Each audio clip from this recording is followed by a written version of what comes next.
Bismillahirrahmanirrahim. Alhamdulillahi rabbil alamin. Allahumma shalli wa sallim ala sayyidina Muhammadin miftahi babi rahmatillah adada ma fi ilmillah. Salatan wa salaman daimaini bidawami mulkillah wa ala alihi wa sahbihi. Allahumma shalli ala sayyidina Muhammadin salatan taftahu biha lana futuhal arifin wa tufaqihuna biha fid din wa ala alihi wa sahbihi. Assalamualaikum warahmatullahi wabarakatuh.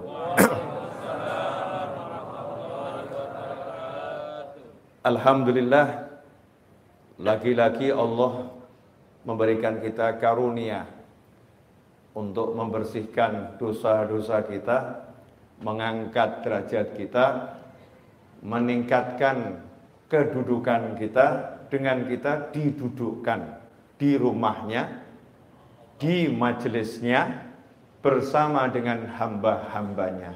Alhamdulillah. Ini pertanda alamatul khair, pertanda baik. Ya, pertanda baik. Gak mungkin kita gak baik kalau kita dimasukkan ke tempat yang baik. Itu harus kita yakini. Kalau udah kita dimasukkan ke tempat yang terbaik, yaitu masjid, berarti memang kita orang yang baik. Nah, kalau kita masuk ke tempat-tempat yang gak baik, nah itu ngeri itu. Meskipun kita gak boleh menilai orang-orang di tempat yang tidak baik adalah orang yang tidak baik. Tetapi untuk diri kita sendiri, kalau kita masuk ke tempat-tempat yang tidak baik, kita harus waspada. Jangan-jangan saya ini jadi orang yang gak baik lagi nih, karena saya masuk ke tempat-tempat yang gak baik. Sementara kalau kita lihat ada siapapun masuk ke tempat yang baik, walaupun wujudnya itu ya seperti itu. Mungkin hariannya nggak baik, tapi beliau masuk ke tempat yang baik, kita harus yakini ini min ahlil khair, ini orang yang baik.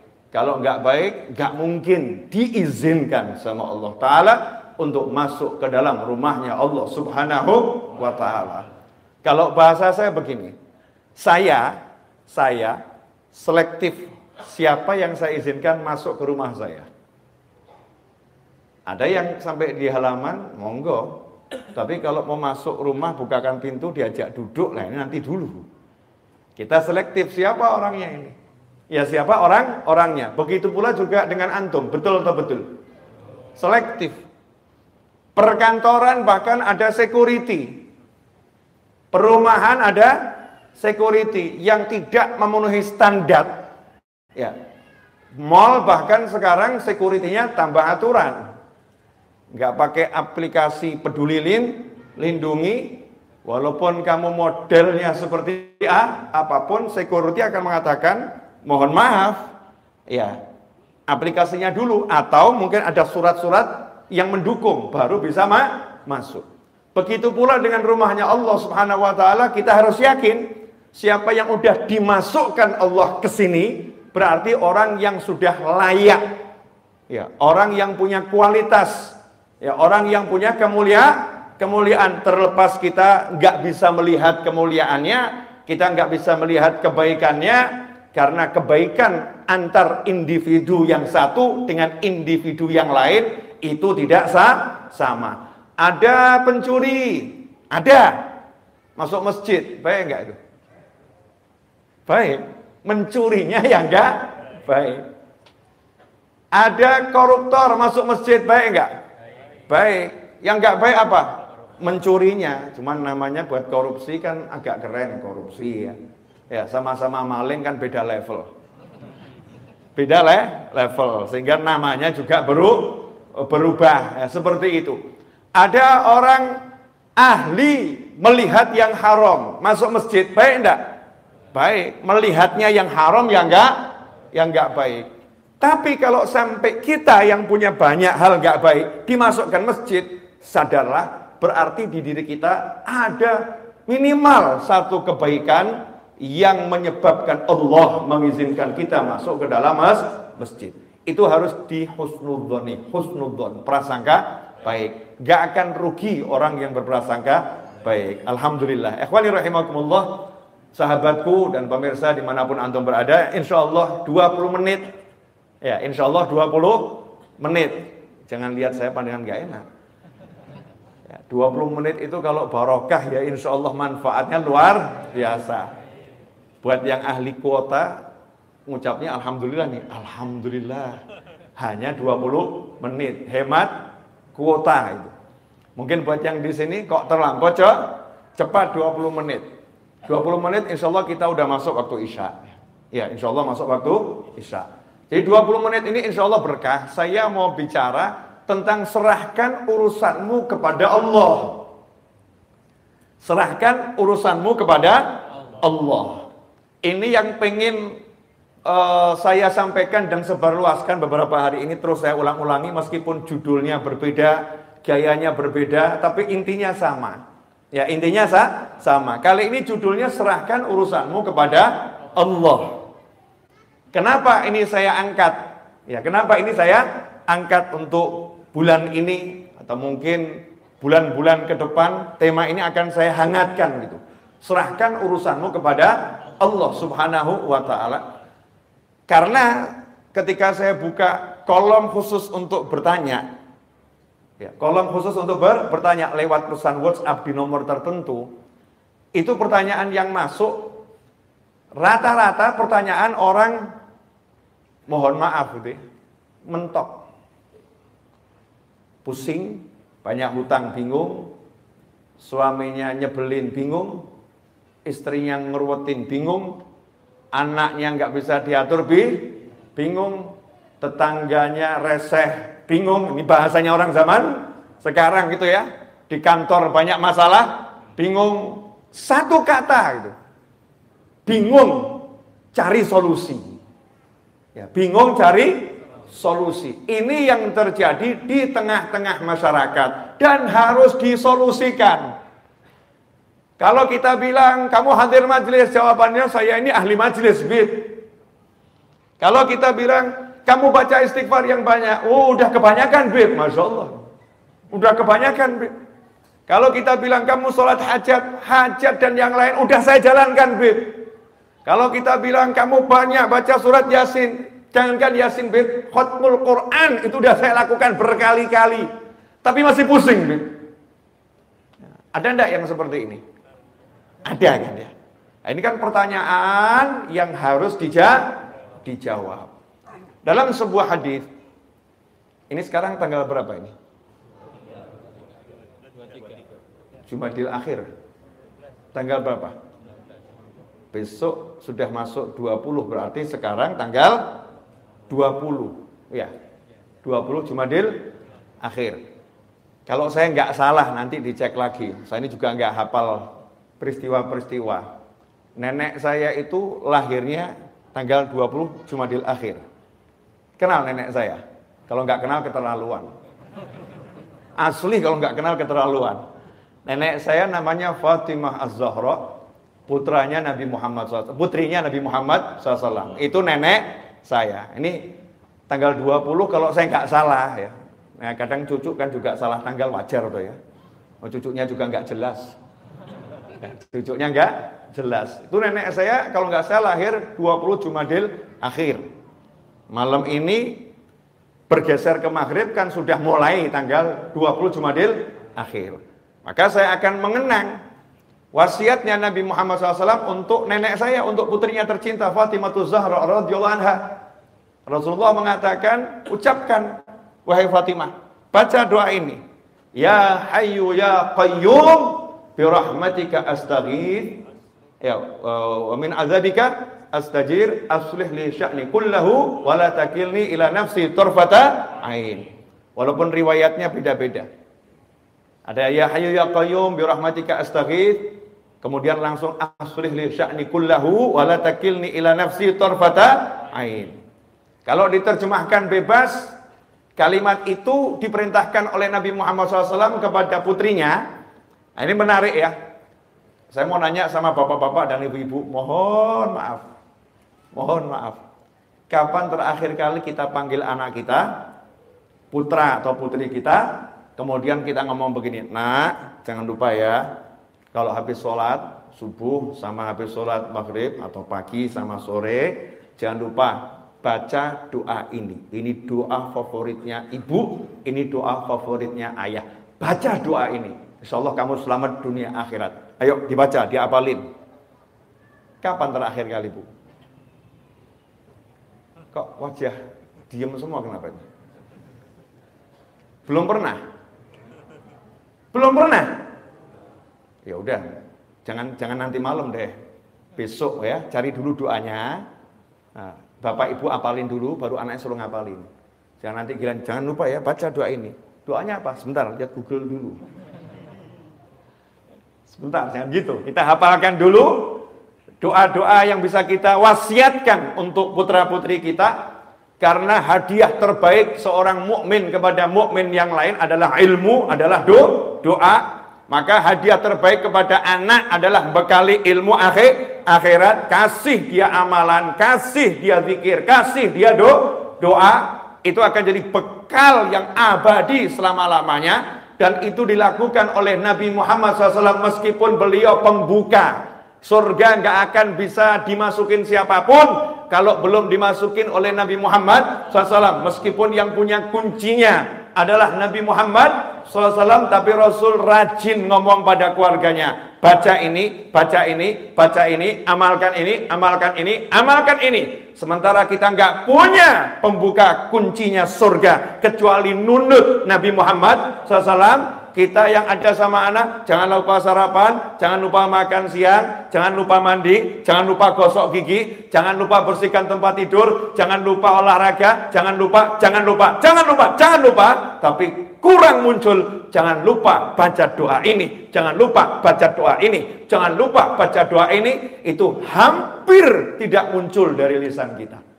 Bukan nggak pernah, yang mungkin pernah, tapi ya presentasinya sangat minim. Betul atau betul? Ya nggak betul juga nggak apa-apa, tapi saya yakin betul. Ini karena berdasarkan pengalaman di lapangan ya. Saya kan orang lapangan, kumpul dengan masyarakat. Ya Hayyu ya Qayyum, duhai yang maha hidup dan maha kuasa mengurus segala sesuatu sendiri. Ya Hayyu ya Qayyum. Manggil Allah dengan panggilan yang sangat indah, yang Allah ajarkan kita untuk berdoa dengan nama-namanya. Ya Hayyu, Ya Qayyum. Setelah panggil Allah, baru kemudian minta. Panggil Allahnya dulu, baru kemudian minta. Birahmatika astaghith. Astaghith itu kalau bahasa Indonesianya istighothah. Kita kalau istighothah kan sudah kenal ya. Istighothah kubro, artinya kumpul bareng-bareng, betul-betul doa, zikir, minta tolong pada Allah Subhanahu wa ta'ala. Kalau dalam bahasa Arab kita bilang aghithni, tolong saya, please help me. Artinya dalam kondisi yang sangat terdesak dan butuh bantuan, emergency. Itu dengan kata-kata istighothah.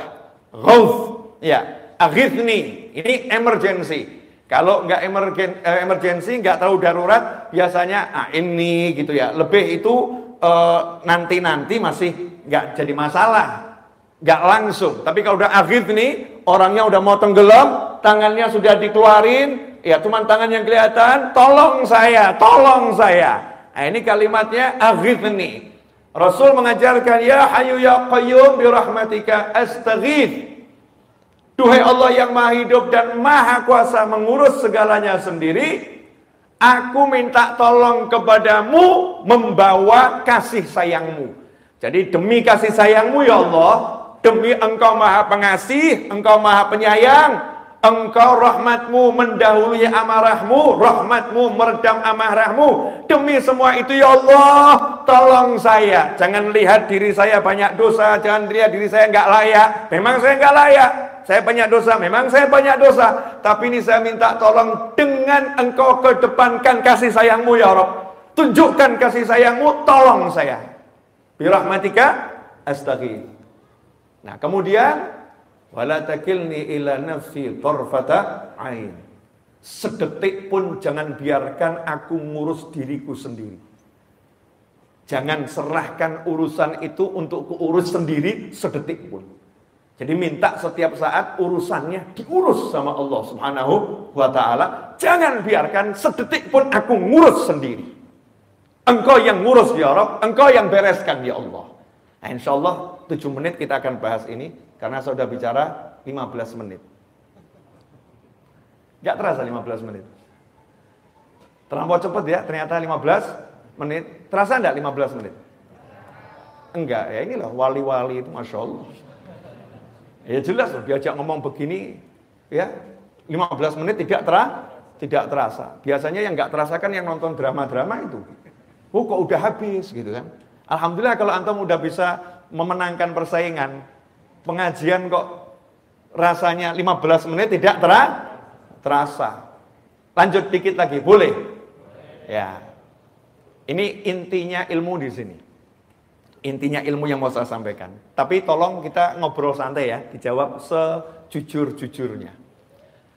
Benda yang paling berat di sini yang kelihatan mata mimbar ini kelihatannya berat sekali ya. Kelihatannya aja.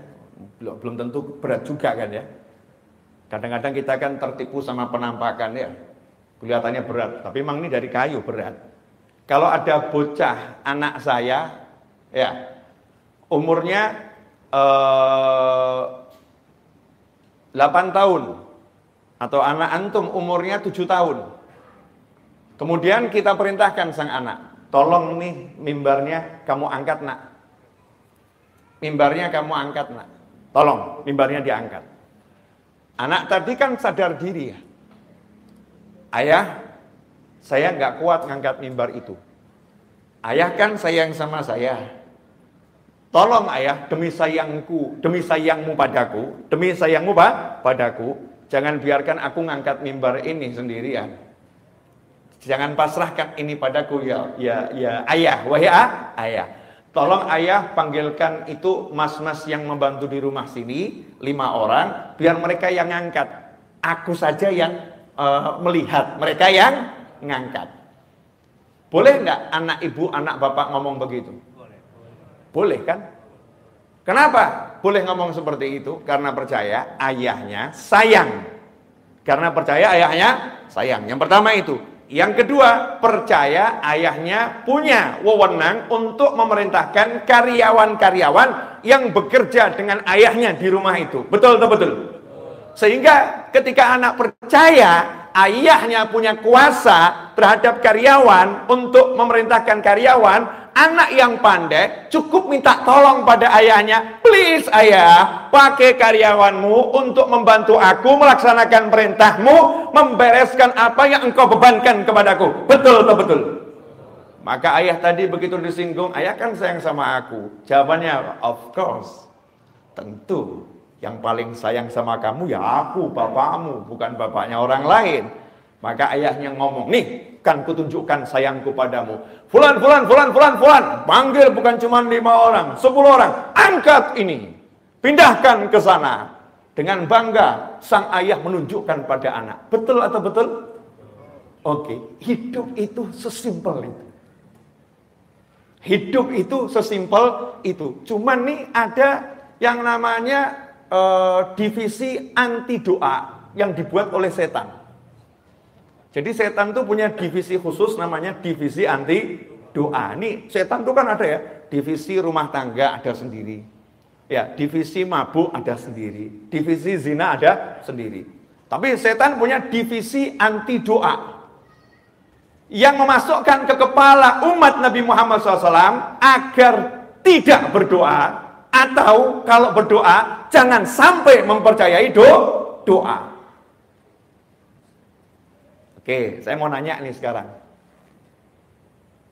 Ini kok wajahnya tegang semua kenapa? Senyum dikit kali gitu ya. Saya mau nanya, tolong dijawab jujur. Yang punya hutang angkat tangan. Ya, ayo ngangkat tangan, jangan malu gue. Punya hutang siapa tahu nanti kalau angkat tangan temannya lihat, ternyata dia punya hutang, dibayarin kan lumayan. Ya, ngapain malu ya?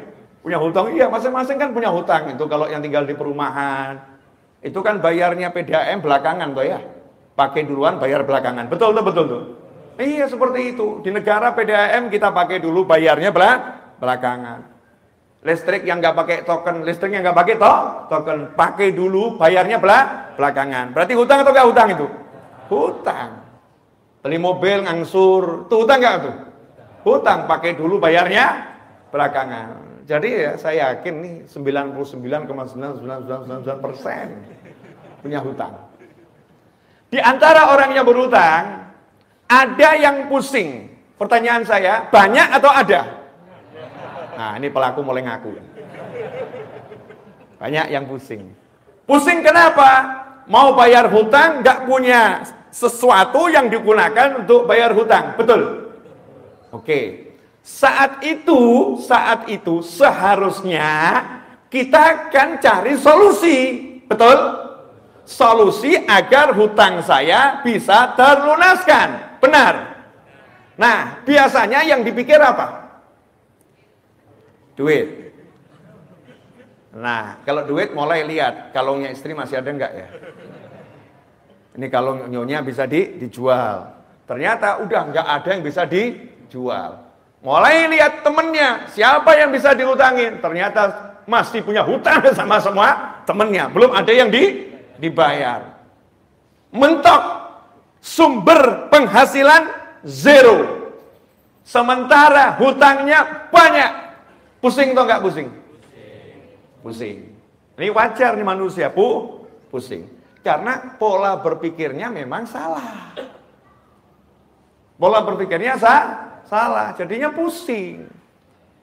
Kata mentok itu nggak ada.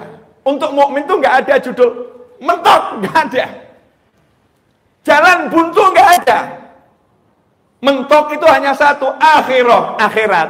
Itu mentok. Setelah sampai akhirat, akhir nggak ada lagi ya. Setelah surga ya nggak ada, ya surga selama-lamanya di sana, mentok. Habis. Tapi kalau hutang, masalah, nggak ada judulnya, udah mentok, nggak ada. Yang ada pikiranmu buntu. Betul. Karena kamu pakai pikiranmu sendiri, mikir sendiri, usaha sendiri, mengutamakan kemampuan sendiri, merasa dirimu Tuhan yang menguasai jagat raya ini, sehingga pikirmu bisa merubah sesuatu, maka dibuat blok, ayo mikir apa lagi, entok. Tapi beda dengan orang yang udah kenal sama Allah Ta'ala dan paham apa itu yang namanya hidup. Hidup ini milik siapa? Inna lillahi wa inna ilaihi raji'un. Miliknya Allah. Semua miliknya Allah. Maka konsep yang paling sederhana, kembalikan segala sesuatu kepada Allah. Ketika mau berhutang, minta izin sama Allah. Ya Allah, saya mau hutang, tolong nanti lunaskan hutang saya ya Allah. Dengan mudah. Sekarang yang mau hutang nggak izin sama Allah, begitu mau hutang, lihat aset yang dimiliki. Betul nggak betul? Lihat kolega yang dimiliki.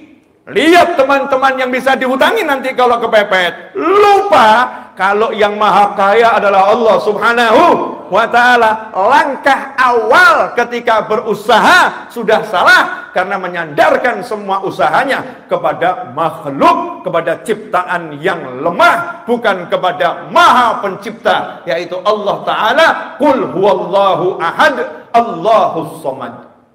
Katakanlah cuman Allah yang ada, Allah yang esa. Hanya Allah tempat berharap, bergantungnya segala sesuatu. Nah, alhamdulillah Allah tuh maha baik. Kirimkan utusan, ngajarin kita semua. Itulah makna la ilaha illallah Muhammadun Rasulullah SAW. Gak berhenti di la ilaha illallah, Tuhan hanya Allah, tapi Allahnya kasih utusan untuk menjelaskan semua kebutuhanmu. Semua yang menjadi harapanmu, semua menjadi keinginanmu, cara menggapainya bagaimana, biar selamat caranya bagaimana. Allah kirim utusan 100%, semua perbuatan dan ucapan dan diamnya utusan ini di bawah kendali Allah Subhanahu wa ta'ala. Jadi tidak ada yang lebih hebat dari Nabi Muhammad SAW. Ucapannya, diamnya, gerakannya, semua adalah wahyu ilahi. Jadi gak mungkin salah. Kalau udah paham begini, tenang buat yang udah la ilaha illallah Muhammadun Rasulullah SAW. Begitu punya masalah apapun itu, yang pertama kali didatangi adalah Allahnya. Allahumma ya Allah, saya punya hutang, saya punya suami nyebelin, saya punya istri yang gak bisa denger ucapan saya punya anak yang perilakunya udah kelewat batas, saya punya masalah di kantor, saya punya. Pertanyaan saya, ucapan kita yang seperti itu sebetulnya sama nggak dengan anak kita tadi? Ketika lapor sama bapaknya, sama nggak?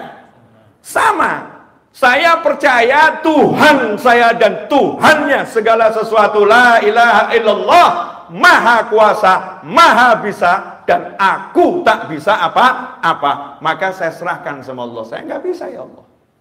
Saya usaha.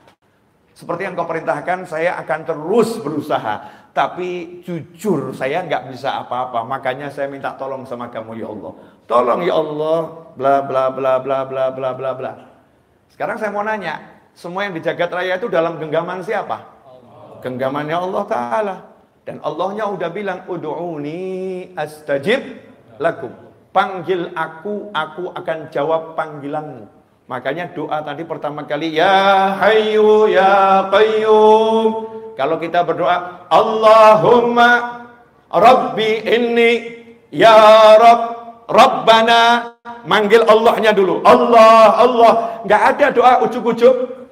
A'inni ala dzikrika wa syukrika wa husni ibadatik. Depannya pasti Allahumma. A'inni ala dzikrika wa syukrika wa husni ibadatik. Allahumma ya Rabb ya Rabbana. Semua itu bentuk manggil Allah Ta'ala. Maka nomor satu, panggillah Allah dengan yakin. Gak ada yang bisa selesaikan urusanmu kecuali Dia. Pede, Allahumma. Begitu kita bilang Allahumma, langsung jawabannya, Labbaik abdi. Kenapa? What happened?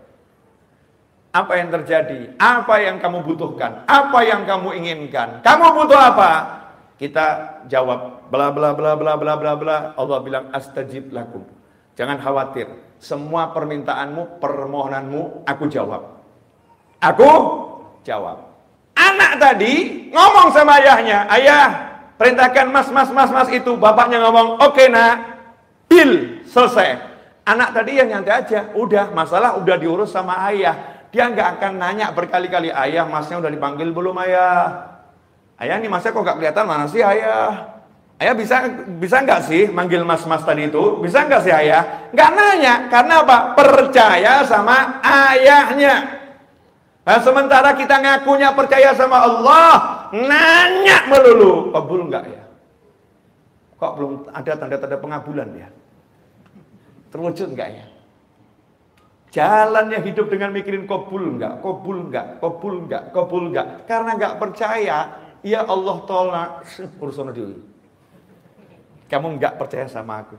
Kamu enggak trust sama aku. Ikhwani rahimakumullah. Lah itulah fungsinya divisi setan. Begitu kita doa, setan yang bisikin, emang doamu bisa nolong kamu? Emang doamu bisa nolong kamu? Nggak bisa, kamu harus berusaha. Nggak berusaha ya nggak bisa tertolong. Setan sebelah kiri bisikin, usahamu udah mentok, nggak ada jalan keluar, mau usaha apa lagi? Jadi ya doamu ya percuma, nggak akan menghasilkan apa-apa. Ngomong nggak ada usaha yang bisa kamu lakukan kok. Kamu udah mentok, blung, akhirnya diem, merenung, mata mendelik. Diajak ngomong diem, stres. Tapi lain kalau orang yang udah percaya sama Allah, dia bilang sama setannya, udah cari pasien yang lain, jangan saya. Ini buat anak-anak TK, SD itu ya wajar. Profesor seperti saya jangan diganggu yang model begini. Ya usaha nggak usah diajarin. Bayi lahir aja usaha, kok nggak usaha nggak lahir tahu. Bayi lahir aja usaha, nggak usaha nggak lahir. Aku masih kecil aja udah tengkurap, modalku cuma ibuku datang. Tengkurap ini nggak telentang tengkurap, ini kalau nggak ditolong aku mati. Nah, modalku cuma langsung ibuku datang ditolong. Masa sekarang aku nggak awet-awet manggil Allah nggak ditolong? Emang kamu siapa? Kurang ajar. Minggir kamu. Oh, setan, kurang ajar. Kalau setannya manusia jangan dibegituin. Setan, minggir kamu, jangan. Wah, nanti jadi masalah itu, nanti jadi masalah. Itu cukup di hati, di pikiran. Yakin sama Allah Subhanahu wa ta'ala, kan enak tinggal ngomong. Ud'uni astajib lakum. Terakhir, udah 30 menit tuh. Perpanjangan waktu 10 menit ini. Ini adzannya kan sudah 3 menit lagi ya? Setelah adzan bisa nyambung lagi. Iya, setelah adzan saya mau nyambung di tempat yang lain. Saya ini malam ini jadwal ada neneknya murid saya itu tahlil yang hari ke-40. Jadi bukan jadwal saya ceramah di sini. Kebetulan Habib Ges lagi berhalangan. Kemudian saya diminta tolong karena saya lagi ada di Jakarta. Habib bisa nggak? Oke, siap, seneng saya. Kalau waktu buat ngajar apalagi di sini saya senengnya luar biasa. Nah, jadi setelah dari sini saya cus ke tempat yang lain. Boleh toh? Enggak boleh juga tetap jalan. Tetap jalan. Terus apa fungsinya ngomong? Ya nggak tahu, asal ngomong aja ini. Nah, hadirin yang dimuliakan Allah Ta'ala. Ini akhirnya untuk menggabungkan dari awal tadi. Yang terakhir begini, simple. Pernah tahu yang film-film tukang sihir itu? Judulnya macam-macam ya. Saya masih cari itu selain Harry Potter, ya. Hanya Harry Potter saja itu yang pakai kakek sihir. Betul ya? Itu mungkin yang buat juga merasa ada diskriminatif di kelompok tukang sihir. Ya, kaum lelaki merasa diremehkan gitu ya. Masa lelaki kalah sihirnya sama perempuan? Mungkin loh ya, muncul Harry Potter. Karena dari dulu tuh ya nggak ada judulnya kakek sihir. Yang ada selalu nenek sihir. Betul nggak? Jadi ibu-ibu sebagai wanita harusnya protes itu. Kenapa sekarang ada kakek sihir? Sampai sihir aja laki-laki mau ngerebut. Itu wilayah kami. Masya Allah. Nenek sihir. Ya, di Al-Quran juga nafasa wanita-wanita yang meniupkan buhul-buhul, ada ikatan-ikatan sihir, ditiup-tiup sama perempuan yang ahli sihir. Nenek-nenek sihir. Nah, kalau kita ambil dah sekarang ini entah itu kakek, entah nenek, pokoknya penyihir. Penyihir itu kekuatannya di mana? Ya kan saya pakai penyihir karena Anda kan penggemar Harry Potter. Pernah lihat kan ya film Harry Potter. Di mana kekuatannya? Ucapan. Tongkat, kemudian diputer-puter. Ya, baca.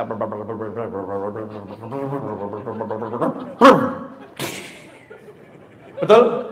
Nah, pertanyaan saya, sekedar ucapan kemudian bisa jadi? Enggak.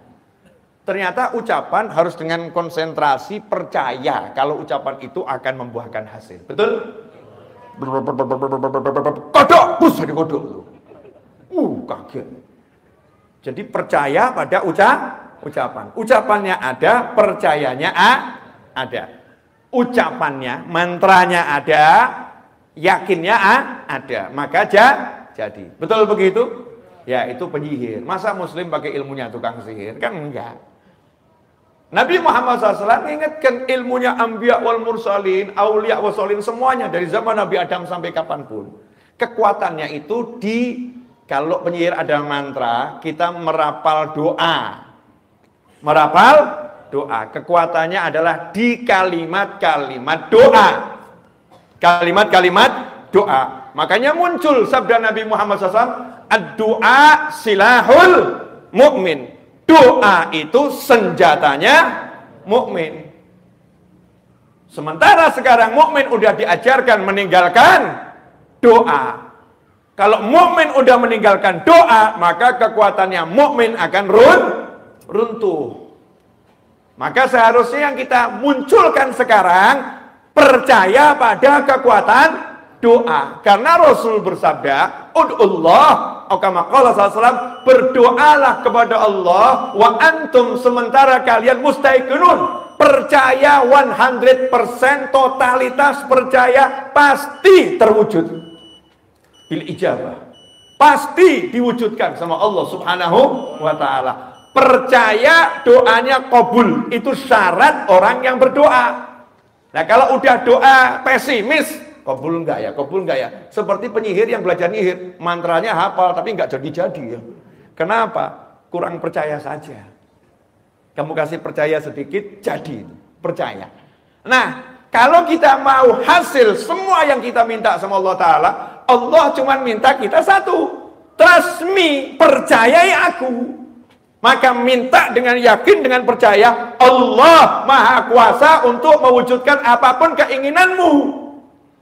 Kalau jawabannya lah, tapi saya kan nggak mampu, tapi saya kan nggak bisa, tapi saya kan, ya memang orang doa itu judulnya karena aku bodoh, karena aku lemah, karena aku nggak punya, karena aku, dan engkau maha kaya, engkau maha pandai, engkau maha bisa, engkau maha, makanya aku minta sama engkau ya Allah, kan begitu. Jadi kalau dikembalikan, kan kamu begitu, ya memang karena saya begini, makanya saya minta sama Allah. Kan kamu banyak dosa, makanya saya minta sama Allah, karena Allah nggak memandang dosanya orang yang meminta. Orang tuh minta nggak disyaratkan, ud'uni, mintalah kepadaku, panggil aku, kalau kamu baik baru aku kabulkan. Nggak ono. Ud'uni astajib lakum, bala syarat, nggak ada syaratnya. Nggak ada syaratnya. Kita saja yang introspeksi, kenapa ya kok doanya belum wujud segera? Kok nggak segera terwujud ya? Kok lama? Oh ya mungkin ada pemeriksaan kendaraanmu, suratnya nggak lengkap, ya terhambat di jalanan. Kalau suratnya lengkap ya langsung. Mungkin itu upaya kita untuk selalu memperbaiki kualitas kita dalam minta sama Allah Subhanahu wa ta'ala. Tapi kalau aslinya Allah nggak pernah lihat modelmu seperti apa. Kalau minta dengan yakin dikasih. Iblis minta dengan yakin dikasih. Ya, kan iblis minta, ya Allah, tolong tunda penyiksaanku sampai hari kebangkitan, gitu kan ya? Tunda penyiksaanku selama-lamanya, jangan disiksa aku. Sama Allah dikasih batas waktu maklum dengan waktu yang tertentu sampai hari kebangkitan saja. Tapi intinya iblis minta dikasih sama Allah. Padahal iblis baru saja unjuk kesombongan. Baru maksiat yang terbesar, sombong pada Allah Ta'ala, minta dikasih. Dosa kita ini paling apa toh paling? Ya insya Allah kan dosanya nggak sombong sama Allah kan nggak toh ya. Paling-paling lihat perempuan yang cantik jadi suka lihat yang laki-laki. Ya, paling kan dosanya model-model begitu. Yang ibu-ibu lihat aktor Korea kok ganteng seneng gitu kan ya. Itu dosa bu. Ya paling kan dosanya model-model begitu. Nggak sampai yang begitu-begitu gitu ya. Nggak sampai begitu. Ya insya Allah kalau kita angkat tangan betul yakin sama Allah, minta sama Allah ya beres. Masalahnya yakin atau tidak. Jadi masalah hidupmu dan hidupku dan hidup kita semua simple sebetulnya. Perbaiki yakinmu, beres urusanmu. Perbaiki yakinmu, beres urusanmu. Dan anehnya ya sama perusahaan yang menjanjikan gaji di akhir bulan kamu percaya, sama Allah yang sudah menjanjikan engkau berdoa pasti aku wujudkan, kenapa enggak percaya? Sama itu loh, kalau pesan online tuh ya, pesan online entah itu food apa gitu ya, kalau sudah pesan kemudian diklik, kemudian sudah siap dihantarkan, ya sudah siap dihantarkan, driver sedang mengantarkan pesananmu, ya engkau kan ya nyantai nunggu di rumah toh. Nggak ngecek terus setiap 1 menit dicek kan tidak ya. Nanti kalau udah datang kan ya datang. Kalau pesan kepada aplikasi online pesan barang pengirimannya next day, ya kita ya juga yakin kalau udah dikirim ya besok sampai. Nggak tiap detik ngecek sampai atau tidak. Kenapa kita pesan sama Allah Ta'ala kok nggak percaya pasti sampai? Seharusnya kita percaya, lanjutkan kehidupan. Jazakumullah khairan. Walafu minkum. 40 menit kurang 20 sekian detik saya udah berbicara.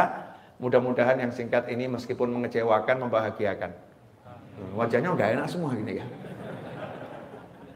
Ya. Nah, bagi yang ingin belajar lebih jauh sama saya buka kelas khusus di channel YouTube Habib Novel Al-Idrus. Itu ada program berbayar. Ya, ada program berbayar, berlangganan channel YouTube dengan harga Rp99.900 setiap bulan. Ya, setiap bulan belum termasuk PPN. Nanti saya akan mengajar ajaran-ajaran khusus di situ. Di antaranya yang segera insya Allah saya akan mengajar di situ ya untuk pelanggan khusus. Channel saya kan untuk semuanya gratis, tapi ada ruangan khusus yang berbayar namanya ruangan santri virtual. Nah di situ saya akan mengajar insya Allah dalam waktu segera di pekan depan ini, entah Senin entah Selasa saya akan munculkan videonya, kitab Al-Hikam ya, satu demi satu di antaranya itu. Kemudian kitab Riyadhus Shalihin ya, satu demi satu, dan banyak kitab yang lain. Nanti yang penasaran ya, silahkan dicek saja channel YouTube-nya ya, silahkan dicek. Kemudian kalau di MRBJ ngajinya saya kapan, saya aja nggak tahu apalagi Anda.